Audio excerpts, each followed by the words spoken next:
कैसे करें इसके बारे में सीखेंगे। राजयोग की 4 अवस्थाएं होती हैं, इसके बारे में जानेंगे कि किन किन स्टेजेस से हो करके हमें योग में गुजरना है। बेसिकली राजयोग क्या है? आत्मा का परमात्मा के साथ मिलन है, इसी को राजयोग कहते हैं, ध्यान कहते हैं। बहुत बार लोग ये सवाल करते हैं कि मेडिटेशन क्यों करना है, ध्यान क्यों करना है। हम अपने तरीके से भगवान को याद तो करते ही हैं, पूजा पाठ करते हैं, शास्त्र पढ़ते हैं, जो भी विधि अपनाते हैं उसके माध्यम से हम तो भगवान को याद करते ही है। ये नई विधि सीखने की आवश्यकता क्यों है? आपको लगता है कि मेडिटेशन करना चाहिए? क्यों करना चाहिए? पीस मिलती है, पीस के लिए करना चाहिए। जो 99% मेडिटेशन जो है वो शांति के लिए ही करते हैं। बहुत से लोग एकाग्रता बढ़ाने के लिए मेडिटेशन करते हैं। ये वास्तव में शांति है क्या? शांति मन के अंदर की अवस्था है, अनुभूति है।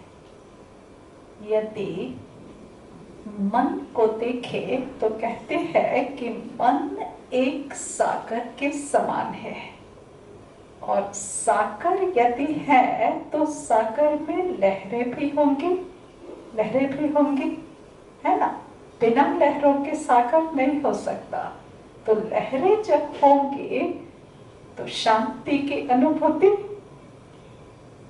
मुश्किल होगी। यहाँ पर चित्र में एक ग्राफिक रिप्रेजेंटेशन से समझने की कोशिश की गई है। जैसे सपोज एक तालाब है और उसका जल बिल्कुल स्थिर है, उसके अंदर एक कंकड़ डालते हैं तो क्या होता है? डिस्टर्बेंस पैदा होता है, और रिपल्स जो है वहां से डिस्टर्बेंस से उठ करके चारों ओर फैल जाती है।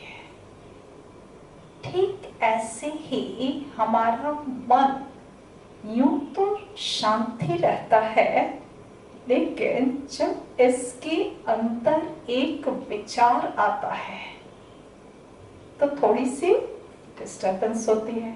यहाँ एक थॉट को एक स्पाइक से दिखाया गया है। एक थॉट आया, फिर थोड़ी देर शांत, फिर दूसरा थॉट आया, फिर थोड़ी देर शांत, फिर तीसरा थॉट आया। तो हम कह सकते हैं कि 2 थॉट के बीच का जो क्षण है वही शांति का क्षण है। Normally on an average people पर ये रिसर्च किया गया है कि हर 2 सेकंड में एक विचार उत्पन्न होता है मन के अंदर। तो पर मिनट यदि 25 से 30 विचार जनरेट होंगे तो शांति की अनुभूति, शांति का क्षण जो है कम होगा। इतने सारे विचार होंगे तो शांति की अनुभूति बढ़ाने के लिए क्या करना पड़े? विचारों की गति को कम करना पड़े। यदि कम थॉट्स होंगे तो बीच का गैप क्या होगा? ज्यादा होगा। तो शांति का, साइलेंस का अनुभव हम ज्यादा कर सकेंगे। ये बहुत ही बेसिक है, इसी के आधार से आगे हम देखेंगे। यहाँ राजयोग में हमें 4 अवस्थाओं से होकर के गुजरना होता है। पहली अवस्था है स्टेज ऑफ सेल्फ कॉन्टेम्पलेशन, मनन चिंतन की अवस्था। दूसरी अवस्था है stage of hearty communication with God, परमात्मा से बातचीत की अवस्था, जिसको कहते हैं रूह रेहान की अवस्था। रूह माना आत्मा, आत्मा परमात्मा से रूह रेहान करती है। ये सेकंड स्टेज है। थर्ड स्टेज है स्टेज ऑफ कंसंट्रेशन, एकाग्रता की अवस्था। और चौथी स्टेज है स्टेज ऑफ रियलाइजेशन, अनुभूति की अवस्था। यूं तो हमने लास्ट में लिखा है रियलाइजेशन, पर ऐसा नहीं है कि रियलाइजेशन सबसे लास्ट में होगा। बेसिकली रियलाइजेशन हर स्टेज पर होता है, हर स्टेज पे होता है, लेकिन जैसे जैसे अवस्था हमारी बढ़ती जाती है, ऊंची होती जाती है, वैसे वैसे अनुभूतियां गहरी होती जाती हैं, डीप रियलाइजेशन होता जाता है। ये योग में जैसे जैसे आगे बढ़ते जाते हैं, इसमें जो है हमें अनुभव बढ़ता है। तो इन 4 स्टेजेस से होकर के हमें योग में पढ़ना होगा, क्योंकि ये एक अभ्यास है। अभी जो यहाँ पढ़ेंगे ये बेसिकली थ्योरी है, थ्योरी है। कोई भी प्रैक्टिकल करने से पहले हमें थ्योरी पता होना चाहिए, है ना। तो फर्स्ट स्टेज, बिल्कुल इनिशियल स्टेज, जो हम सब जब योग का अभ्यास शुरू करते हैं, वो अवस्था है स्टेज ऑफ सेल्फ कॉन्टेम्पलेशन, मनन चिंतन। हर अवस्था का एक एम है। इस अवस्था से जब हम गुजरेंगे, फाइनल रिजल्ट क्या मिलना चाहिए, ये एम होना चाहिए। तभी तो हम अपना कंपेयर कर सकेंगे ना, कि अभी जो है हम कहाँ हैं, कितना ऊंचे उठे, कहाँ तक पहुंचे, है ना। तो इस अवस्था का एम है अपने लेवल ऑफ कॉन्शियसनेस को बॉडी कॉन्शियसनेस से उठा करके सोल कॉन्शियसनेस तक पहुंचाना।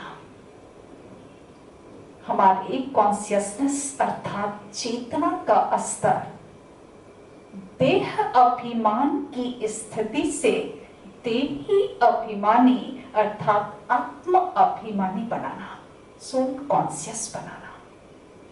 अब कैसे पता चलेगा कि अभी एट प्रेजेंट हमारी अवस्था, हमारी चेतना का स्तर क्या है? कैसे पता चलेगा? इसके लिए थोड़ा सा एक्सपेरिमेंट करना पड़ेगा। घर जा करके थोड़ी देर के लिए आंखें बंद कर ले, और आंखें बंद करके और उसके बाद अपने मानस पटल पर, मानस पटल जो है ना एक नाटक मंच के जैसा है, मानस पटल पर जैसे विचारों को देखे। विचार 2 प्रकार से आते हैं। एक है कॉन्शियसली हम कॉन्शियस विचार क्रिएट करते हैं, कॉन्शियसली थॉट जेनरेट करते हैं। जैसे सुबह का टाइम हुआ, हम थॉट जनरेट करते, अभी सेंटर जाना है, ये कॉन्शियसली आया। जब कॉन्शियस माइंड कॉन्शियसली कोई थॉट क्रिएट नहीं कर रहा होता है, उस समय सब कॉन्शियस में जो बातें स्टोर्ड रहती है वो हमारे मानस पटल पे प्रोजेक्ट करती रहती है, प्रोजेक्ट करती रहती है। तो इस तरह से दूसरे प्रकार का विचार आता है। एक हम क्रिएट करते हैं कॉन्शियस माइंड से, और दूसरा सब कॉन्शियस माइंड से प्रोजेक्शन। ये कंटिन्यूअस चलता रहता है। तो जब हम अपने को चेक करने बैठे, तो हमें क्या करना है कि उस दौरान कोई कॉन्शियसली विचार क्रिएट नहीं करना है। यदि हो जाए कोई बात नहीं, उसको साइड कर दे। सबकॉन्शियसली कौन से विचार मानस पटल पे आ रहे हैं उसको ऑब्जर्व करना है। 2 मिनट 4 मिनट ऑब्जर्व करने के बाद आंखें खोलिए, उसको लिख लीजिए एक पीस ऑफ पेपर पे या उसको रिवाइज कीजिए कि क्या थॉट आए। आप पाएंगे कि जो थॉट हमारे मन में आए वो बॉडी एंड बॉडी से रिलेटेड होंगे। शरीर का विचार भान होगा या शरीर से रिलेटेड जो भी व्यक्ति वस्तु जिन चीजों से हम संबंध संपर्क में आते हैं वही विचार आज के डेट में आएंगे।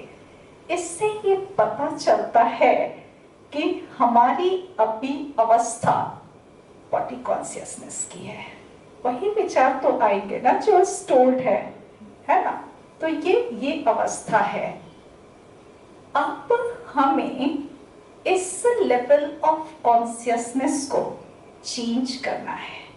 अब इसे सोल कॉन्शियसनेस पे लाना है। यहाँ ही ज्ञान की आवश्यकता पड़ती है कि कैसे हम सोल कॉन्शियसनेस पे जाएं। तो सोल के बारे में, आत्मा के बारे में परमपिता परमात्मा ने हमें नॉलेज दिया। उस नॉलेज की हम जर्निंग करते हैं। इसी को मनन चिंतन कहते हैं कि हम योग में बैठते 5 मिनट 10 मिनट जैसा भी अपना समय निकाल करके बैठे तो हम जर्नी करेंगे। अब ये नॉलेज मिला कि हम ये शरीर नहीं बल्कि आत्मा है। ये नॉलेज मिला। वो आत्मा स्वरूप में कैसी, ज्योति बिंदु स्वरूप, ये सारे सवाल अंदर हम क्रिएट करेंगे। मैं कौन, मैं आत्मा, देखने में कैसी, बिल्कुल दिव्य ज्योति पुंज के रूप में, पॉइंट ऑफ लाइट के रूप में। इस शरीर में मैं आत्मा कहाँ निवास करती हूँ? भ्रिकुटी के मध्य में मैं निवास करती हूँ। मेरी क्वालिटीज क्या है, गुण क्या है? मैं एक शांत स्वरूप आत्मा हूँ, मैं प्रेम स्वरूप आत्मा हूँ। शांति क्या है, शांति को कैसा अनुभव करें? जब शांत होता है मन तो कैसा होता है? ये सारी बातें मनन चिंतन में लानी होती है। अभी चूंकि नए होते हैं तो हमारे पास ढेर सारे थॉट्स नहीं होते, नहीं पता कि योग में बैठे तो क्या सोचे। तो इसलिए शुरू में इनिशियल स्टेजेस में हम लोग क्या करते हैं कि कमेंट्री की मदद लेते हैं। विजुअल गाइडेड कमेंट्रीज बनी हुई हैं। वो गाइडेड कमेंट्रीज के माध्यम से, जैसे हम थॉट जनरेट नहीं कर पा रहे पर कमेंट्री में हमें थॉट दिया जाता है।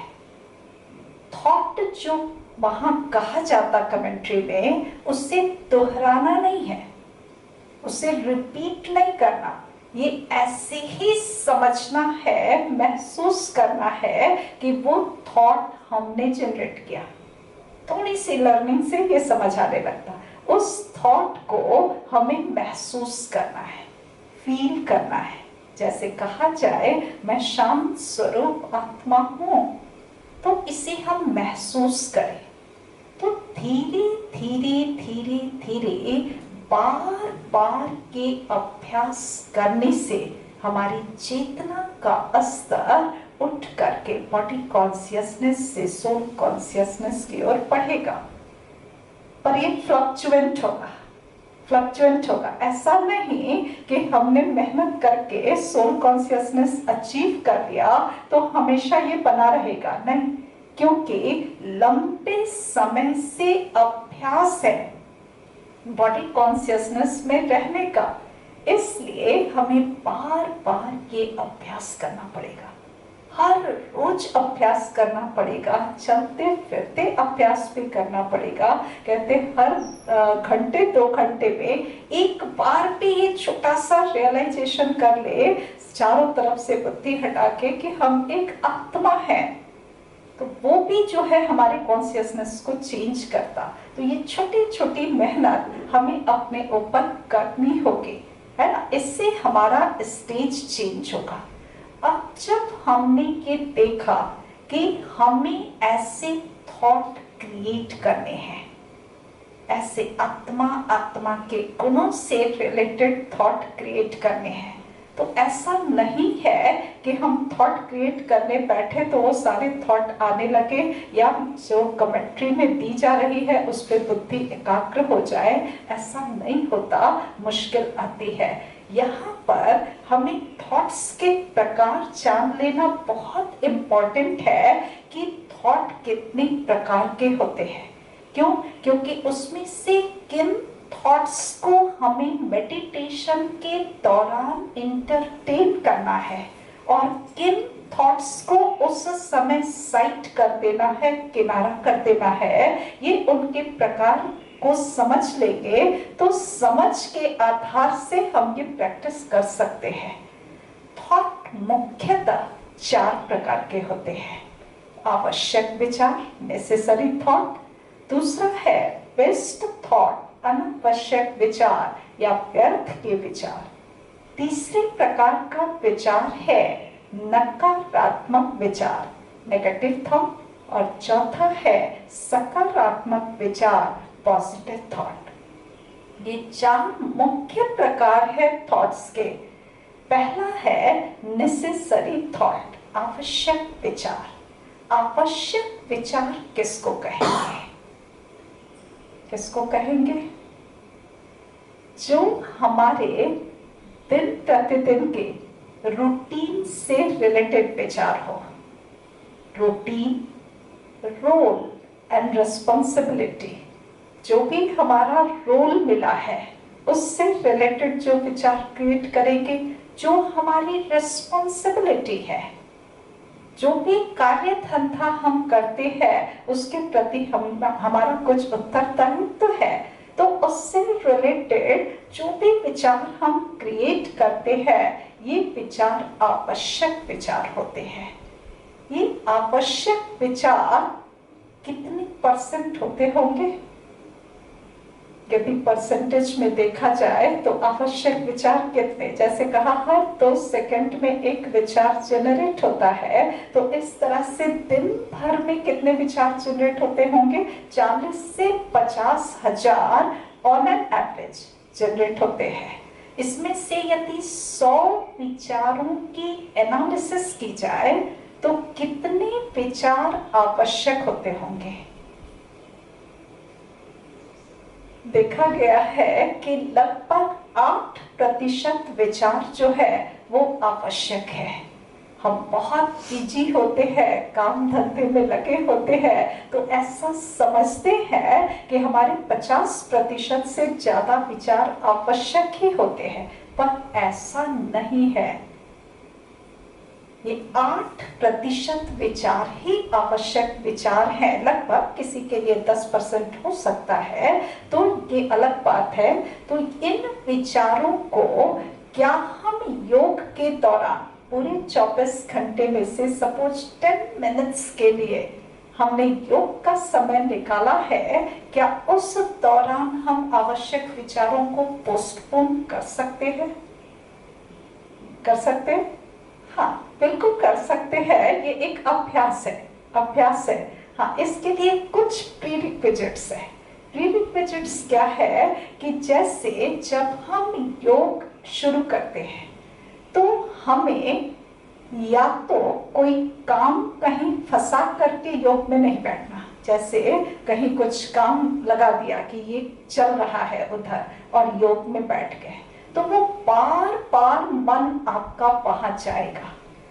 इसीलिए क्या करते हैं कि उठते उठते सुबह जब कोई कार्य धंधा हमने नहीं शुरू किया है, उस समय का 20 minute, 15 minute, 20 minute, 5 minute, 10 minute, जो समय आप निकाले उस समय में हम ये योग का टाइम रखते ताकि मन बुद्धि बाहर न जाए। और रात को जब योग करने का समय रखते, जब सारा काम फिनिश हो गया, तो लास्ट में एक बार, ये 2 टाइम फिक्स है, और उसके बाद दिन भर में कार्य करते हुए, है ना। तो कहीं भी काम फंसा करके नहीं करना है, पहली प्रीरिक्विजिट। दूसरी प्रीरिक्विजिट कि जो भी काम हमारे हैं वो सब फिनिश करके फिर जो है यदि हम योग करते तो जो है आवश्यक विचार नहीं आएंगे, है ना। दूसरा प्रकार है बेस्ट थॉट, अनावश्यक विचार। ये अनावश्यक विचार किनको कहेंगे और कितना %? अनावश्यक विचार हैं, इसकी गति बहुत फास्ट होती है, और यदि ये तेज गति से आएगा तो जो बीच का गैप है वो कम हो जाएगा, कम हो जाएगा, तो फिर शांति मिलेगी, शांति भी हमारी कम हो जाएगी। तीसरे प्रकार का विचार है नेगेटिव थॉट। ये कितना % होता होगा, और कौन से थॉट को नकारात्मक विचार कहेंगे?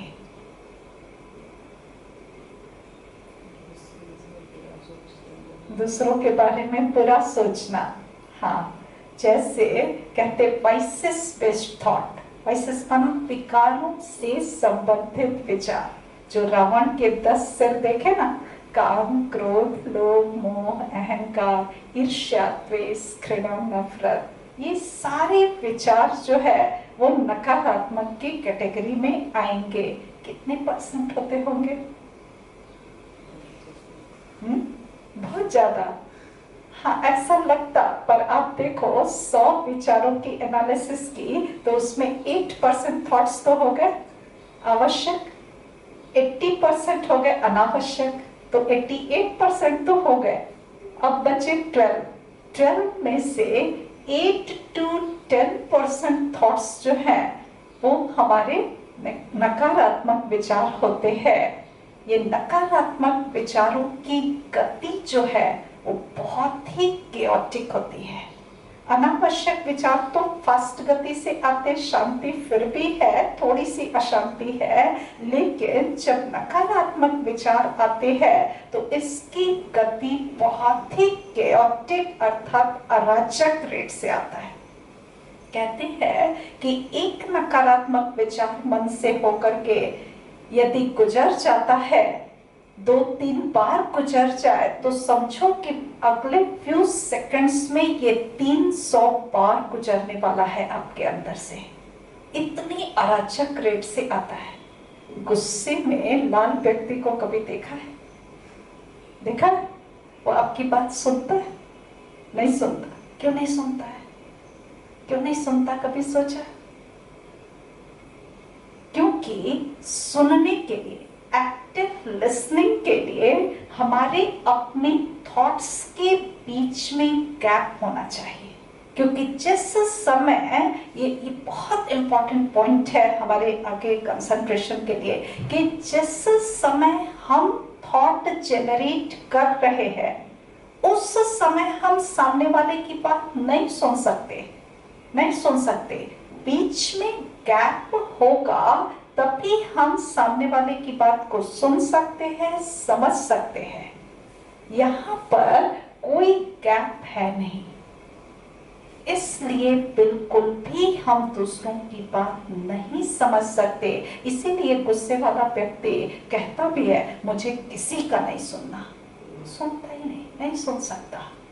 और इतनी ज्यादा जब रेट से थॉट आएंगे तो मन की हालत क्या होगी? बिल्कुल अशांत। तो ये 10 विकारों से रिलेटेड विचार यदि 1-2 भी मन में आ गए तो मन बिल्कुल अशांत हो जाता है, हम शांति की अनुभूति नहीं कर सकते। तो यदि यही हमारी वृत्ति बनी रहेगी तो शांति तो असंभव है ना। तो हमें वृत्ति को, इस आदत को बदलने की आवश्यकता पड़ेगी। सकारात्मक विचार किसको कहेंगे और कितना %? 2 से 4% बचा। 2 से 4%। और ये कौन से विचार होंगे? कहेंगे रियलिटी से रिलेटेड, वास्तविकता से रिलेटेड जितने विचार होते हैं वो सब सकारात्मक विचार होते हैं। अब यहाँ सवाल उठता है कि रियलिटी क्या है, वास्तविकता क्या है? तो क्या वास्तविक है? यहाँ पर इस पॉइंट पर साइंस और स्पिरिचुअलिटी दोनों अपोजिट हो जाते हैं। बाकी सभी जगह जो है वो पैरेलल चलते हैं, साइंस के लॉस एंड स्पिरिचुअल लॉस जो है वो पैरेलल चलते हैं, पर रियलिटी के पॉइंट पर आकर के दोनों जो है अपोजिट हो जाते हैं। कैसे कि साइंस जो है कहती है कि जो इन आंखों से दिखाई देता है वो रियल है, रियल है, उसी को साइंस मानता है। इन आंखों से चलो न दिखाई दे कोई बात नहीं, साइंस कहता है यदि टेलीस्कोप से, माइक्रोस्कोप से, इलेक्ट्रॉन माइक्रोस्कोप से भी यदि दिख जाएगा ना तो वो रियल है, वो रियल है, और बाकी अनरियल है। जो नहीं दिखाई पड़ता अनरियल है। लेकिन स्पिरिचुअलिटी कहती है कि जो इन आंखों से दिखाई पड़ता है वो अनरियल है, अवास्तविक है, और जो दिखाई नहीं पड़ता वो वास्तविक है। ऐसी 3 चीजें हैं जो दिखाई इन आंखों से नहीं पड़ती। कौन कौन सी? आत्मा, आत्मा, परम आत्मा, और ये ड्रामा, ये ड्रामा जो धीरे धीरे धीरे धीरे आगे बढ़ रहा है, इसे इन आंखों से हम नहीं देख सकते, पर इन तीनों को ही हम अनुभव कर सकते हैं। जो रियलिटी है उसको अनुभव किया जा सकता है, देखा नहीं जा सकता इन आंखों से। इसी के लिए शास्त्रों में कहा गया है कि जगत मिथ्या ब्रह्म सत्य। जगत मिथ्या है, जो इन आंखों से दिखाई पड़ता मिथ्या है, आज है कल नहीं। ये शरीर आज है कल नहीं, लेकिन आत्मा के लिए क्या कहते? शाश्वत है, शाश्वत है, थी, है और रहेगी हमेशा, हमेशा, है ना। तो जो शाश्वत चीजें हैं, रियल चीजें हैं, उनसे रिलेटेड जो भी विचार हम क्रिएट करते हैं वो सभी विचार क्या होंगे? पॉजिटिव होंगे। आत्मा से रिलेटेड, परमात्मा से रिलेटेड और इस ड्रामा से रिलेटेड सृष्टि चक्र का नॉलेज प्राप्त किया। इस पूरे ड्रामा को एज ए परिवार देखा। ये सारे जो रियल नॉलेज है जो 7 दिन में आपने सीखा, इससे रिलेटेड कोई भी विचार यदि हम क्रिएट करते हैं वो पॉजिटिव होगा, पॉजिटिव होगा। और पॉजिटिव विचारों की गति बहुत धीमी होती है, बहुत धीमी, बहुत धीमी, कि बीच का गैप इतना होगा कि आपको शांति की अनुभूति इंस्टेंट होगी। तुरंत ये महसूस होगा जैसे सपोज हम एक थॉट जस्ट जनरेट करते हैं कि मैं शांत स्वरूप आत्मा हूं। जैसे ही ये थॉट जनरेट करेंगे, अगले कुछ पल के लिए, may be it can extend up two minutes, हमें कोई दूसरा थॉट नहीं आएगा। कोई इस प्रकार से जो है थॉट जनरेट कर सकता है क्या? मैं शांत स्वरूप आत्मा हूं, मैं शांत स्वरूप आत्मा हूं, मैं शांत स्वरूप।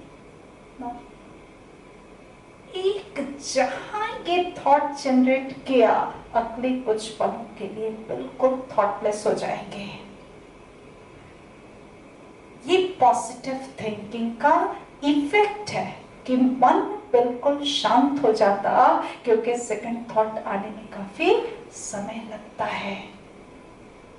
ये बिल्कुल 4 जो हमारे थॉट्स के प्रकार हैं, इसको बुद्धि में रखते हुए हम मेडिटेशन में आगे बढ़ेंगे। फिर से हम उसी फर्स्ट स्टेज के ऊपर आए कि हमें अपनी कॉन्शियसनेस के लेवल को बॉडी कॉन्शियसनेस से उठा करके और सोल कॉन्शियसनेस पे पहुंचाना है। हम योग में बैठे, पॉजिटिव थिंकिंग करना शुरू भी कर दिया कि मैं एक आत्मा हूं, मैं शांत स्वरूप आत्मा हूं। शुरुआत के ये चैलेंजेस हैं जिससे घबराना नहीं है। जब हम ये करने बैठते हैं तो नहीं समझिएगा कि सारे पॉजिटिव थॉट आने लगेंगे।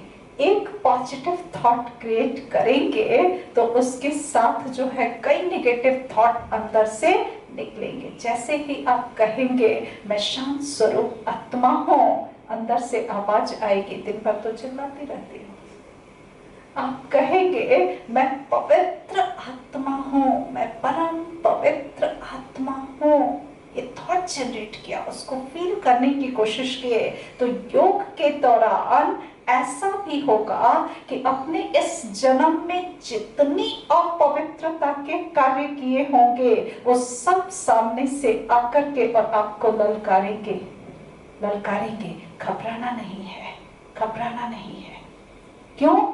इसको एक छोटे एग्जाम्पल से समझ सकते। जैसे एक बाल्टी है और उसमें आधा कीचड़ भरा हुआ है और हमने आज साफ पानी का टैप उसके ऊपर खोल दिया तो पहले क्या निकलेगा?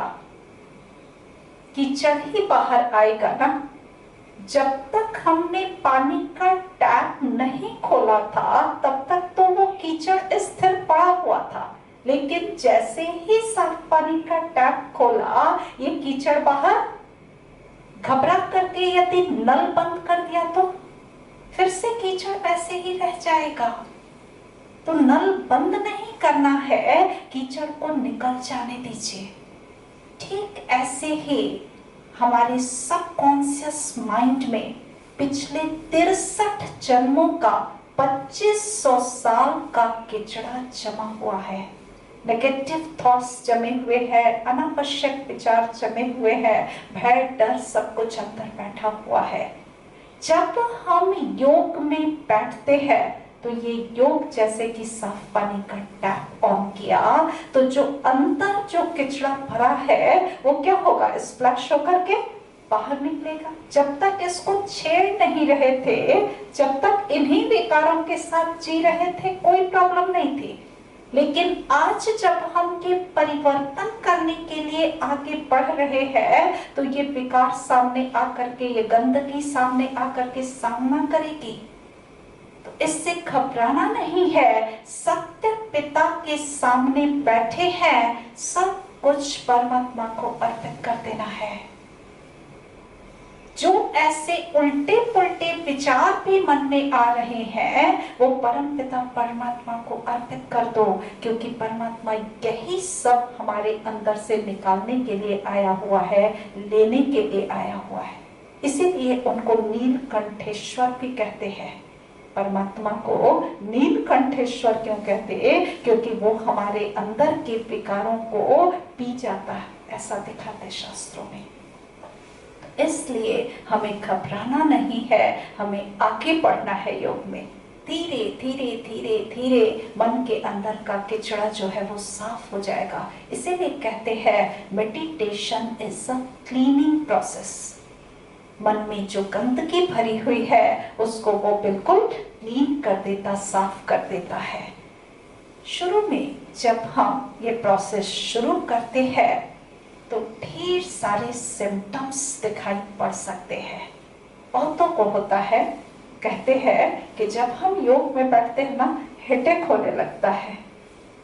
कंसंट्रेट करने की कोशिश करते हैं तो हेडेक होने लगता है, कंफ्यूजन होता है, क्योंकि ज्ञान में ही ढेर सारे ऐसे पॉइंट्स बताए जो आज दिन तक शास्त्रों में देखा ही नहीं था, कभी पढ़ा ही नहीं था।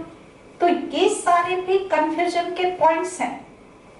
और यहाँ जब हम ज्ञान की, सत्य ज्ञान की जर्नी करते हैं तो वो पॉइंट्स भी अपोज करते हैं। तो कभी कभी इसलिए भी कंफ्यूजन होता है, लेकिन इससे भी घबराना नहीं होता, क्योंकि जब यदि सपोज सरफेस को साफ करने चलते हैं तो साफ करने चले तो धूल तो उड़ेगा ना। दिखाते सागर मंथन जब करते तो पहले क्या निकलता, विष निकलता है, विष निकलता। तो ये सारे जो है शुरू के 2-3 महीने यदि इस तरह से सामना हो भी रहा है, हेडेक हो रहा है, कंफ्यूजन हो रहा है, ढेर सारे ऐसे हमारे कर्म जाने अनजाने किए होंगे जो योग के दौरान आएंगे, गिल्ट की फीलिंग होगी, गिल्ट की फीलिंग होगी, क्राइंग, रोते हैं बच्चे, क्यों? क्योंकि सत्य पिता के सामने बैठे हैं तो ये रियलाइज होता है, क्योंकि हम आत्माएं तमो प्रधान जब बन गए तो कुछ न कुछ गलतियां तो की ही होती है।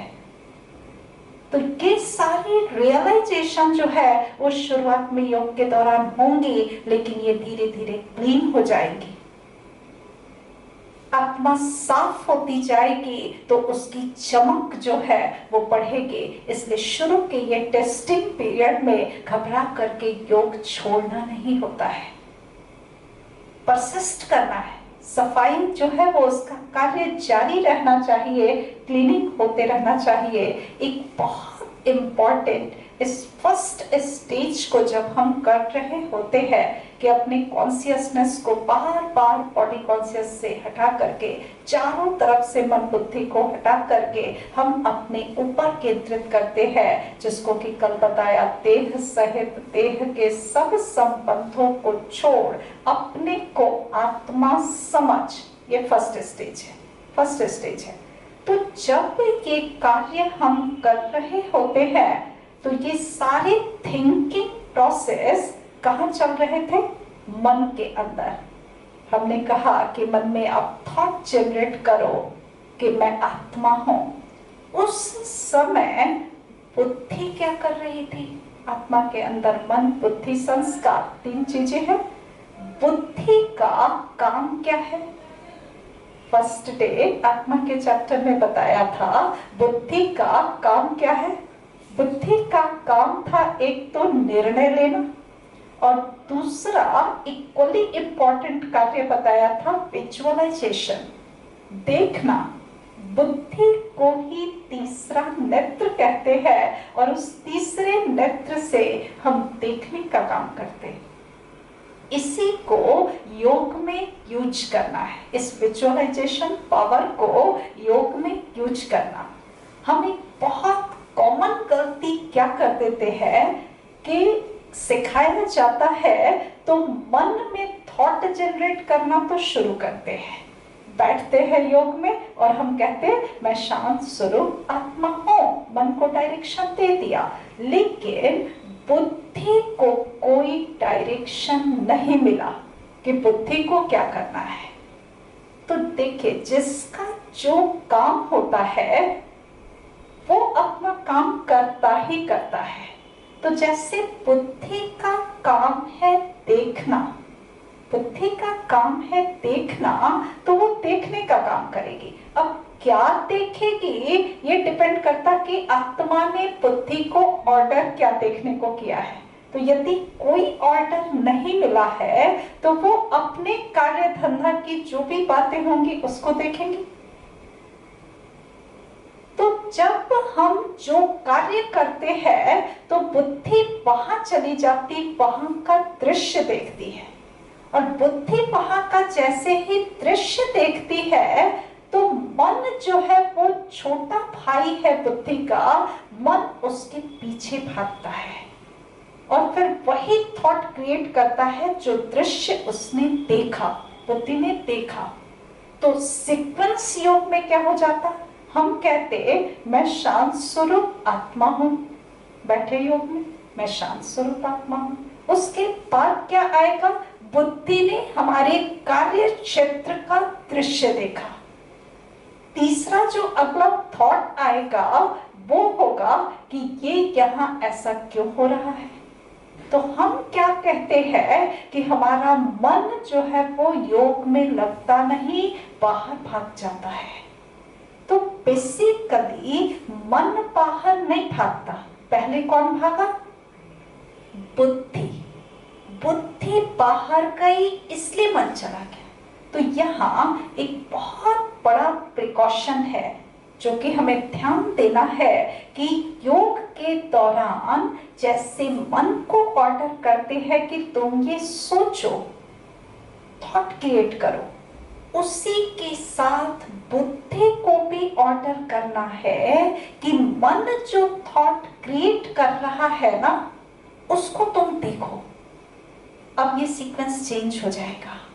जैसे ही हम यहाँ थॉट जनरेट किए कि मैं शांत स्वरूप आत्मा, तो बुद्धि जो है वो विजुअलाइज करे कि मैं शांत होंगी तो कैसे दिखूंगी।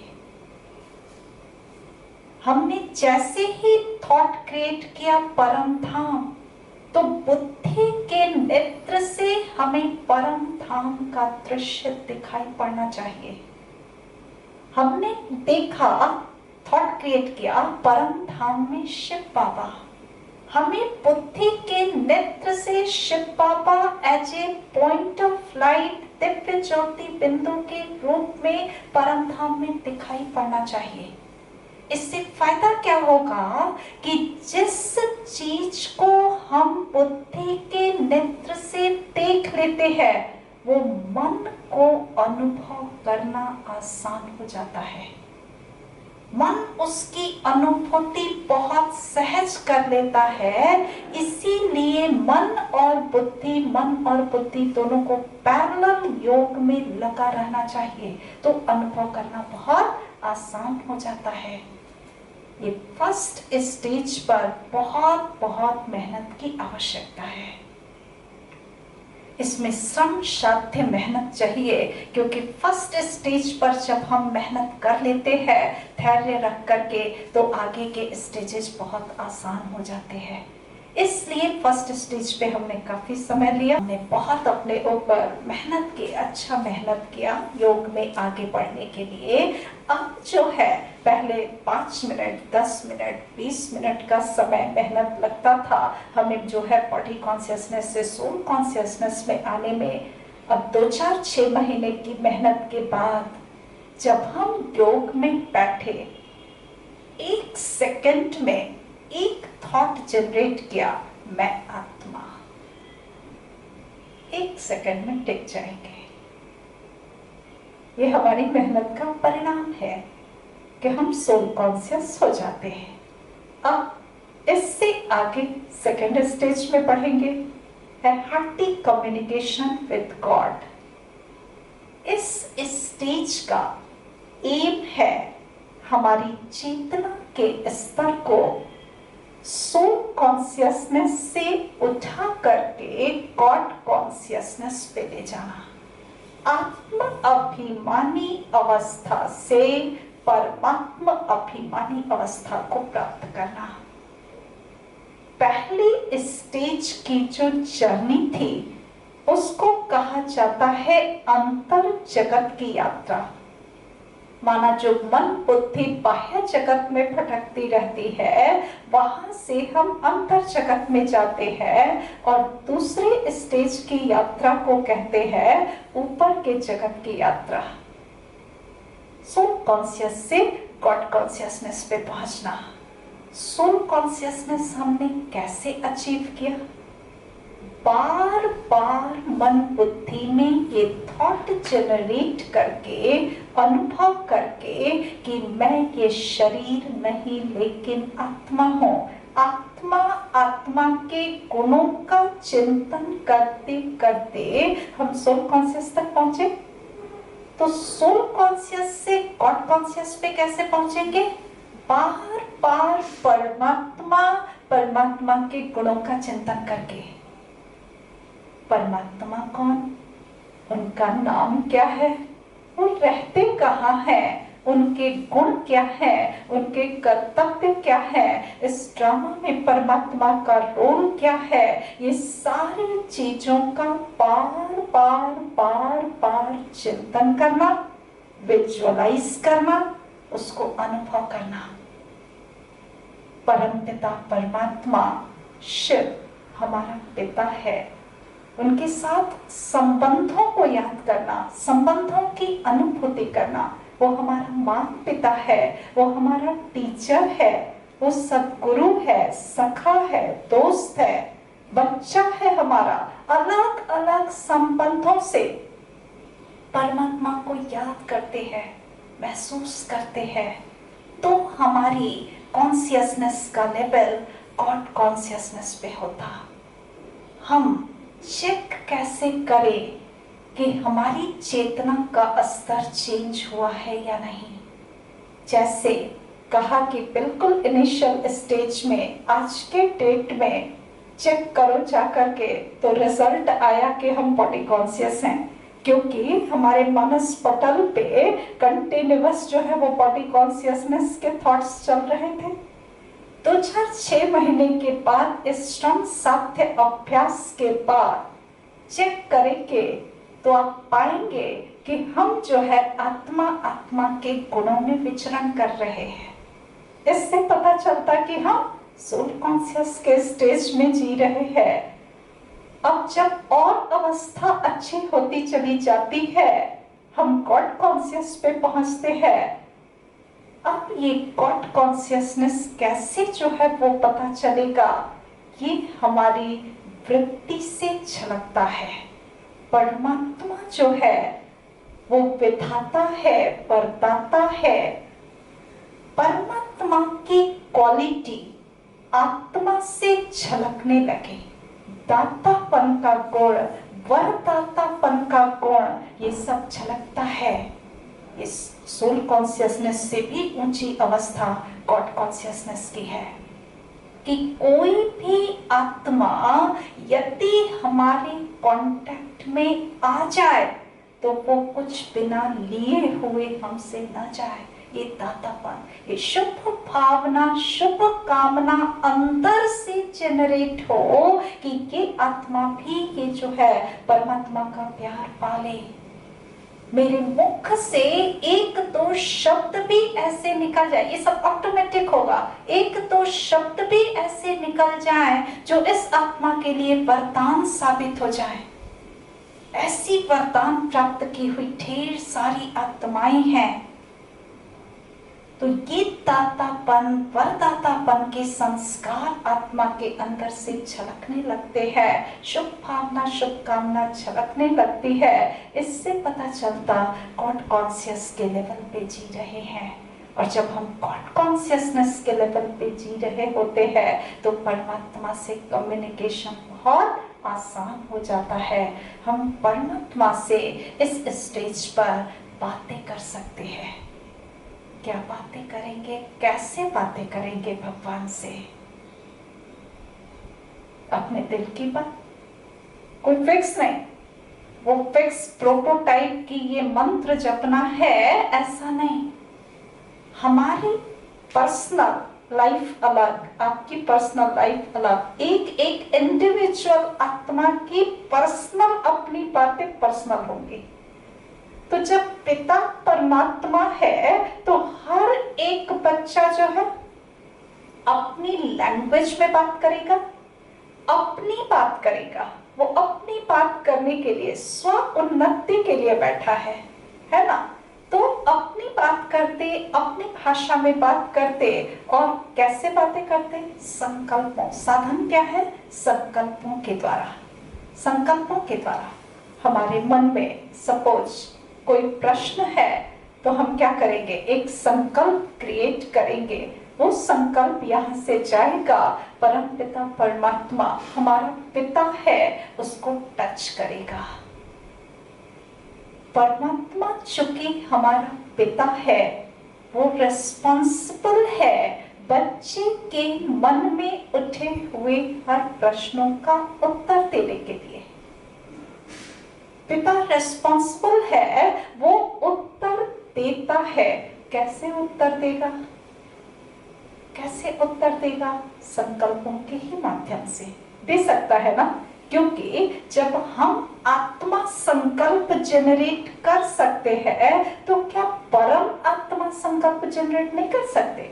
वो भी तो आत्मा ही है ना, गुणों में परम है, इसलिए उनको परम आत्मा कहते हैं। तो वो भी संकल्प जनरेट करके और हमारे प्रश्नों का उत्तर देता है। जब हमारी मानसिक अवस्था बिल्कुल स्टेबल है, थॉट्स की गति काफी कम है, तो हम परमात्मा के उन संकल्पों को कैच करते हैं। इसीलिए मेडिटेशन को टू वे कम्युनिकेशन कहते हैं। प्रेयर और मेडिटेशन में ये डिफरेंस है। प्रेयर में हम एक ग्रुप में 100 लोग एक साथ एक ही बात, एक ही भाषा और जो है परमात्मा की महिमा उनको सुना देते हैं वन वे। उधर से क्या जवाब आया उसका इंतजार नहीं करते, क्योंकि वो पर्सनल बात भी नहीं होती ना, उसका उत्तर भी जानने का कोई जो है वो अंदर से होता नहीं। लेकिन मेडिटेशन में हम जब पर्सनल बात करते तो हम बैठते हैं इस इंतजार में कि परमात्मा का क्या आंसर है इस प्रश्न के लिए। तो परमात्मा कम्युनिकेट करता और हम उसको कैच करते। This is direct communication with God. परमात्मा के साथ हमारा रूह रिहान दिल की बात होती है। बहुत से बच्चे नहीं कर सकते, इतनी मेंटल स्टेबिलिटी अभी नहीं आई है। तो परमात्मा के पास 2 और मेथड्स हैं अपने बच्चों से बात करने के लिए। एक तो डायरेक्ट कम्युनिकेशन की हम डायरेक्ट योग में बातें कर लें, कैच कर लें परमात्मा की प्रेरणा को। दूसरा मेथड है भगवान किसी ना किसी भाई बहन के माध्यम से हमें हमारे प्रश्नों का उत्तर दे देता है। योग में हमने जो सवाल रखा परमात्मा को उसका उत्तर पहुंचाना है मेरे तक, तो किसी के भी माध्यम से हम तक उत्तर पहुंच सकता है। आप आश्चर्य करेंगे, ये हम सभी भाई बहनों का ये अनुभव है। आश्चर्य होता है, हम कहते भी है आपसे तो हमने पूछा भी नहीं था, आपने कैसे बता दिया। तो ये उन्होंने नहीं बता दिया, ये परमात्मा ने उनको माध्यम बना करके ये उत्तर हम तक पहुंचा दिया। ये हम सबका अनुभव है। तीसरा जो मोस्ट कॉमन मेथड परमात्मा ने हर एक बच्चे को अपने से बात करने के लिए रखा, वो रखा यहाँ का आध्यात्मिक ज्ञान जो मुरली के माध्यम से हम सुनते हैं। हर रोज जो है मुरली सुनते, ईश्वरीय महावाक्य सुनते। ये जो है एक बहुत कॉमन मेथड है जिस मेथड से हर एक बच्चा अपने दिल की बात कर सकता है। जो भी क्लास में आने वाले भाई बहने हैं या किसी भी मेथड से इस ईश्वरीय महावाक्य को सुनते हैं, पढ़ते हैं, वो यही कहते हैं कि हमारे मन के जितने सवाल है ना उसके उत्तर जो है वो मुरली में मिल जाते हैं। जब सम्मुख बैठ करके परमात्मा के हम ये मुरली सुनते हैं तो हमें ये महसूस होता है कि भगवान हम ही से बात कर रहा है। ये मेरे लिए मुरली चल रही है, ये हर एक आत्मा फील करती है। ये मुरली यदि आपने देखा होगा, ये 4 पन्ने की मुरली होती है। 4 पेजेस होते हैं। एक पेज में ऑन एन एवरेज 20 से 25 लाइन होते हैं। 20 से 25 लाइन, तो 4 पेजेस में 80 से 100 लाइन करीब करीब मान लो हुए।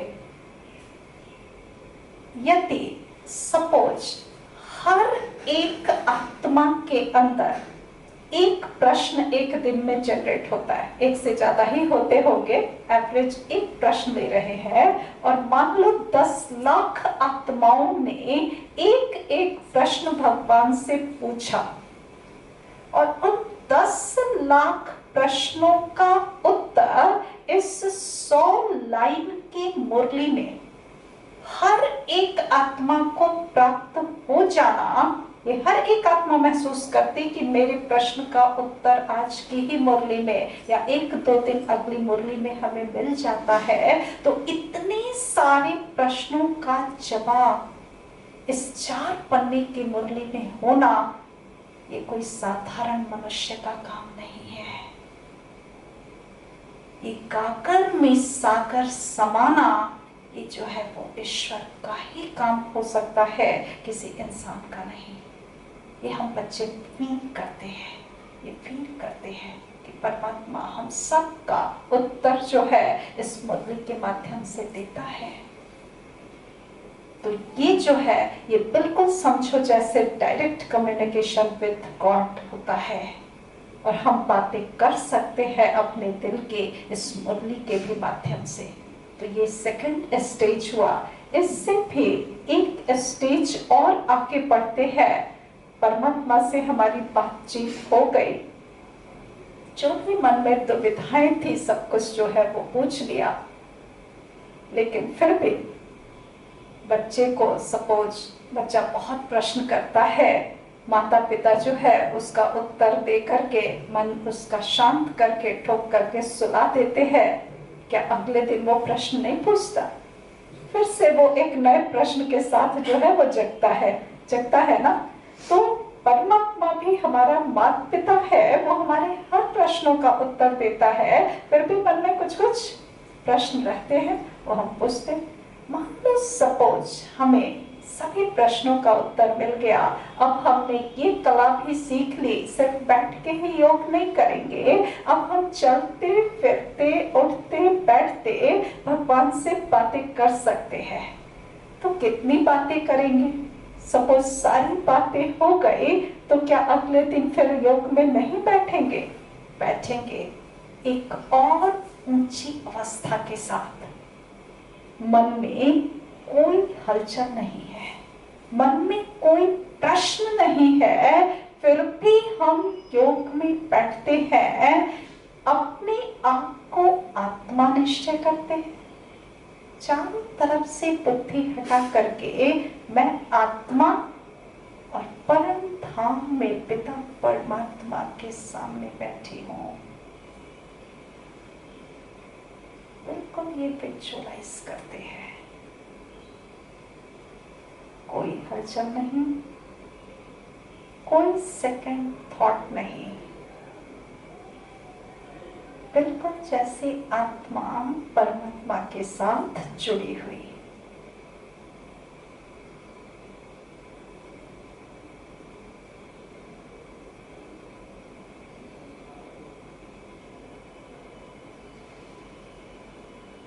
इस अवस्था में हम जितनी देर रहना चाहे रह सकते हैं। 2 minute, 4 minute, 10 minute, 15 minute, no second thought, आत्मा परमात्मा।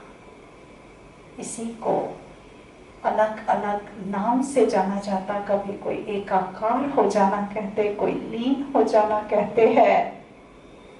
ये जो है ये योग की बीज रूप अवस्था है, जब आत्मा बीज परम पिता परमात्मा बीज के साथ जैसे मिल जाती है। इसी को हम ज्वालामुखी योग भी कहते हैं। ज्वालामुखी योग क्यों कहते हैं? क्योंकि इस समय जब आत्मा परमात्मा के साथ बिल्कुल कनेक्ट हो जाती है, तो परमात्मा की सारी किरणें जैसे वो आत्मा के संस्कारों पर फोकस हो जाती है।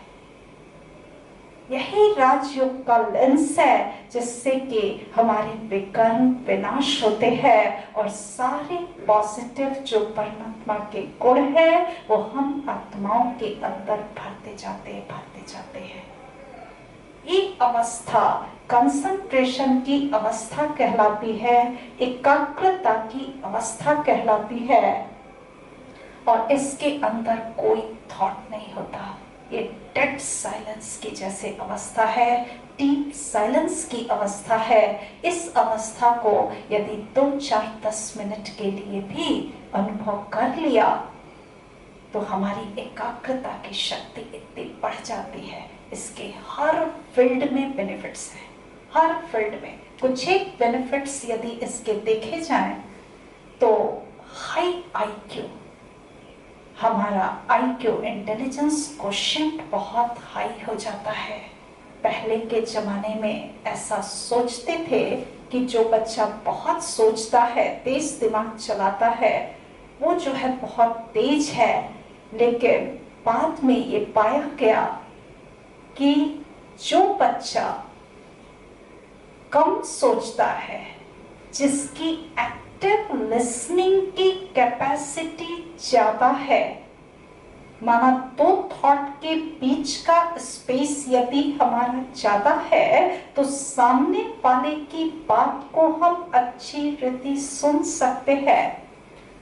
और जब सुन सकते हैं, एक्टिव लिसनिंग कर सकते, तो हमारी अंडरस्टैंडिंग कैपेसिटी ऑटोमेटिक बढ़ जाती है, जिससे हमारा IQ हाई होता है। ये एकाग्रता का फायदा है। और भी ढेर सारी फायदे हैं, जैसे क्रिएटिविटी, कि जब हम मेडिटेशन करते हैं तो कहते हैं हमारा राइट ब्रेन एक्टिवेट हो जाता है। लेफ्ट ब्रेन जो है वो लॉजिकल ब्रेन है, साइंटिफिक ब्रेन है, और राइट ब्रेन जो है वो क्रिएटिव ब्रेन है, रचनात्मक ब्रेन है। राइट ब्रेन के थ्रू हमारे वैल्यूज एक्सप्रेस होते हैं। जो भी हमारे मूल्य हैं वो राइट ब्रेन के थ्रू एक्सप्रेस होते हैं। तो राइट ब्रेन की रचनात्मकता, वैल्यू की पावर, ये सब बढ़ जाती है। तो राइट ब्रेन हमारा एक्टिवेट होकर के मेडिटेशन से क्रिएटिव बन जाता है। यहाँ क्रिएटिविटी का ये मतलब नहीं कि कोई आविष्कार ही सभी करे, नहीं। हम जो कार्य करते हैं ना, उसमें एक नवीनता होती है, नवीनता होती है, इसको कहेंगे क्रिएटिविटी। हमारा इम्प्रूव्ड मेमोरी बढ़ जाता, क्योंकि राइट ब्रेन जब एक्टिवेट होता, आपको पता हो कि लेफ्ट ब्रेन के थ्रू शॉर्ट टर्म मेमोरी होती है। आज हम पढ़ाई पढ़ते हैं, रटते हैं, कल एग्जाम में लिखे और परसों सब कुछ भूल गए, ये लेफ्ट ब्रेन का फंक्शन है। लेकिन राइट ब्रेन के थ्रू हमारी मेमोरी जो है वो लंबे समय तक स्टोर रहती है, क्योंकि वो विजुअलाइजेशन के माध्यम से हम उसको स्टोर करते हैं। तो ये लॉन्ग टर्म मेमोरी इंप्रूव होता है। हमारा विजन फोकस्ड होता है, कंसंट्रेशन यदि अच्छा होगा तो विजन फोकस्ड होगा, एकाग्रता होगी। फिर क्वालिटी वर्क होता है, वर्क की क्वालिटी बहुत इम्प्रूव कर जाती है। ये नहीं कि हम 8 घंटा खट रहे हैं, 10 घंटा खट रहे हैं, नहीं। जो एकाग्र व्यक्ति होगा वो 10 घंटे का काम 2-3 घंटे में निपटा सकता है, और वो भी क्वालिटी के साथ। और इतना कुछ करते हुए भी उसकी मानसिक अवस्था कैसी होगी, वो बिल्कुल रेस्टफुलनेस में होगा, आराम से करेगा, कोई जो है हलचल नहीं होगी उसके कार्य में। और ये सारे कुछ जो करते, वो सब कुछ हमारे सेल्फ को एम्पावर करता है। ये सारे एकाग्रता के, ये तो कुछ लिस्ट दिए गए हैं, ये सब फायदे हैं। तो ये मेडिटेशन से हमें ये सारे बेनिफिट्स मिलते हैं।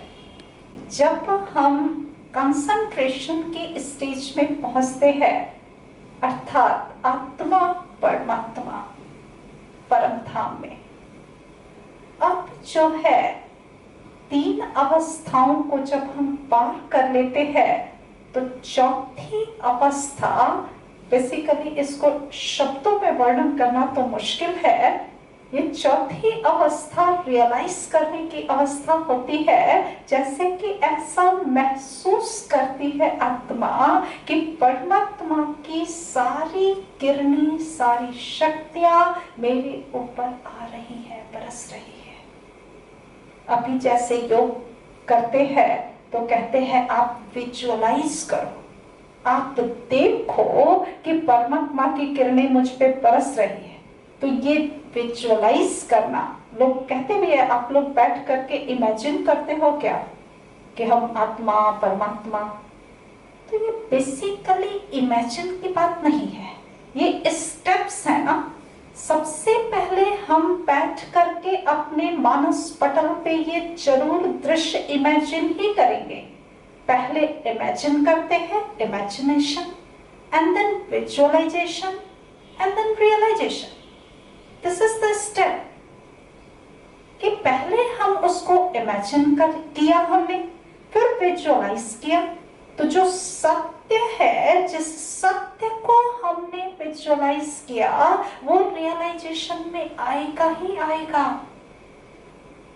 अब आप कहेंगे कि क्या जब हम परमात्मा पे फोकस करते हैं तभी परमात्मा हमारे ऊपर शक्ति बरसाना शुरू कर देते हैं या अपने गुणों की बारिश शुरू कर देते? नहीं। परम पिता परमात्मा वो निरंतर, वो तो एनर्जी का सोर्स है ना, वो निरंतर अपने गुणों और शक्तियों को विकिरित कर रहा है, पर हमें वो महसूस क्यों नहीं होता? हमें महसूस क्यों नहीं होता? यहाँ एक एग्जाम्पल से बताएं कि जैसे सपोज आपसे पूछे कि यहाँ इस कमरे में, इस एनवायरनमेंट में एफएम के गाने हैं, गाने हैं? नहीं? नहीं है या नहीं है? एनवायरनमेंट में उस तरंग के, जिस तरंग से वो वहां से रेडिएट किया गया है, वो गाने तो है ना, पर हमें सुनाई क्यों नहीं पड़ता? क्यों? क्योंकि यहाँ ट्रांजिस्टर नहीं है, रिसीवर नहीं है, और मान लो रिसीवर है भी तो हमने उसको उसकी ट्यूनिंग फ्रीक्वेंसी पे सेट नहीं किया है। यदि रिसीवर हो और उस फ्रीक्वेंसी पे सेट कर दे तो गाने बजने लगेंगे, सुनाई पड़ने लगेंगे। ठीक ऐसे ही परम पिता परमात्मा अपनी किरणों को विकिरित कर तो रहा है, पर हमें वो महसूस क्यों नहीं होता? क्योंकि हमने अपने आप को, यहाँ रिसीवर कौन है?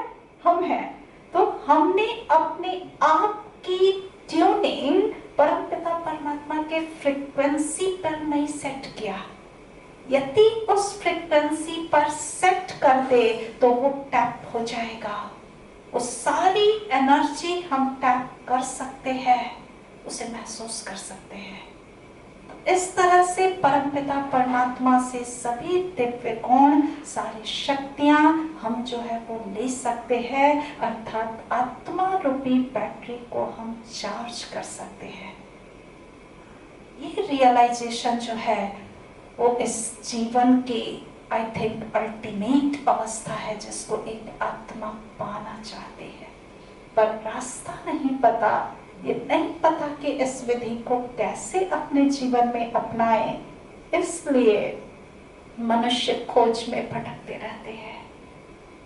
भगवान की खोज में इधर उधर कितनी विधि अपनाते, कितने हठ योग करते हैं, व्रत उपवास करते हैं, रात भर जागरण करते हैं, क्या क्या नहीं करते।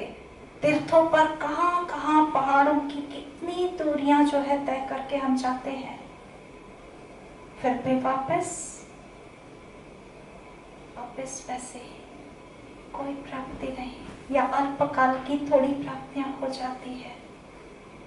पर योग में जब हम इस आनंद की अनुभूति करना शुरू करते और आगे आगे आगे आगे बढ़ते जाए, ये आत्मा की चरम आनंद की अवस्था है जो परमात्मा के साथ कनेक्ट होकर के हम पा सकते हैं और इससे अपने जीवन को बदल सकते हैं।